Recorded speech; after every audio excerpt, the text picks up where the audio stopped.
sense of the news. News Talk 105.9. News now.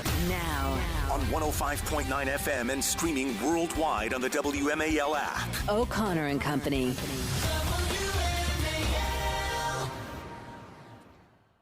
Well, welcome back, everybody, and happy New Year's Day to all of you.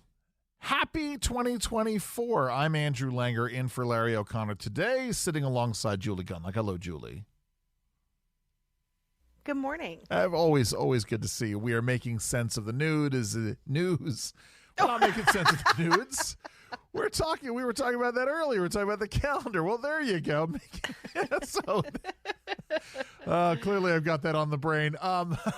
It is, this is what, by the way, this is what happens when you wake up at 2 a.m. in your hotel to a gunshot going off. That's and right. someone alleged apparently being shot. Anyway, I'm Andrew Langer in for Larry O'Connor today. That's Julie Gunlock, whose lovely voice you hear. We're going to be joined in a moment by Virginia State Senator Chap Petersen, working on getting him on the phone. But in the meantime, let me sort of set this up, Julie. I don't know if you and I have talked about this. It's a situation down in Prince William County where, Prince William County to the west and to the south of Washington, D.C., a very historic countryside there. Yeah. Home of the Manassas Battlefield, Yes. federally protected battlefield, also the home to a state forest. And between the state forest and Manassas Battlefield is a swatch of land on which there is a group of folks who want to put a server farm. They want to make it the world's largest data center. Now, you might recall that this is not similar to the plan. This is the same area where Disney at one point wanted to put a Disney park.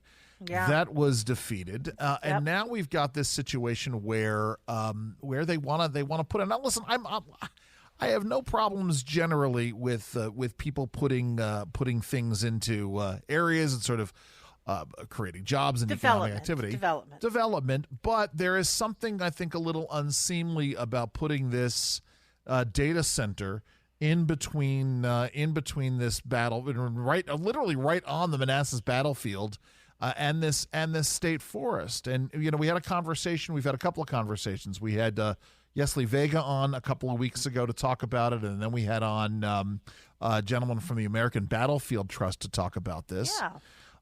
There's something needs to be done here. They had the Prince William County Board of Supervisors had a 27-hour meeting a couple of weeks ago about this, which is just nuts.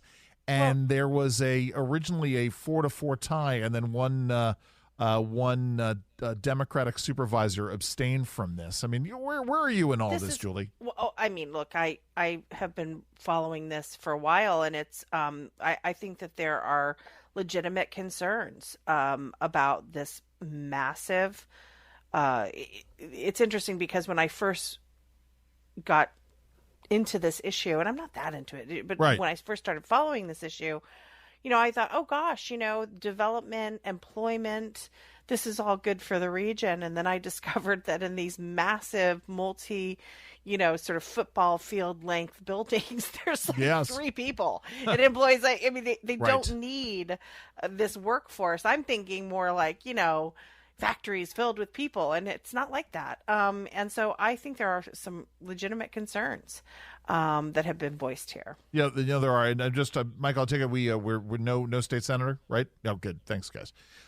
So we'll work on that. I knew you guys may wind up talking to him in the next couple of days about this. I mean, it is. Listen, it's sacred ground. Also, this is it's the site of a battle that killed thousands. Right. And I would have no problem with letting the American Battlefield Trust try to gather the money together to try to preserve this in some way, shape, or form. That's the thing about these. It's a situation right in the end where we have very strict laws in Virginia to sort of protect these lands. So like even Julie, like if you are on private land and you find an artifact, you're not allowed to sort of collect those things. I mean, there's a great deal of preservation. All right, so let's bring him on. Chap Petersen is a Virginia State Senator from down in Prince William County. Chap, so what's going on? What's the latest with this situation? Okay, well, I assume you're talking about the digital gateway, Yes. and I apologize Yes. being No a worries. moment late. Yes, and I represent, or I have represented Fairfax County. I'm just representing as an attorney the landowners in the digital gateway that are opposing the application that was approved by the Prince William County Board. It was really a very rushed approval. A lot of procedural guarantees were ignored.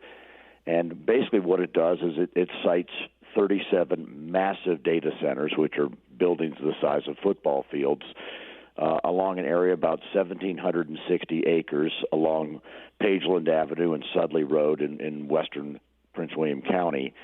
And, it will just completely change really everything about Prince William County, and it will overwhelm the environment. It'll overwhelm the landscape.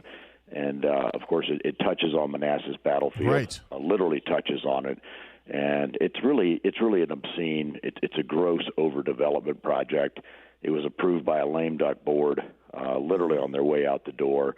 And I'm representing the landowners that are going to try and stop it. And so what is that process, and how long will it take? I mean, is there going to be a stay before they start building? What's going to happen? Well, the answer to the last question is yes. We will file a legal action that is due within 30 days of the approval. The approval was from a hearing that began on December 12th and finished on December 13th. So you can do the math. It's 30 days from that. So it'll be approximately January 11th or 12th. We will file a petition in the circuit court. The petition will be to vacate the vacate the approval of the Board of Supervisors, and essentially set this process back. So it would have to be re-advertised and re-noticed. Yeah. And then a new board would get to vote on it, and we believe that new board would not approve the project.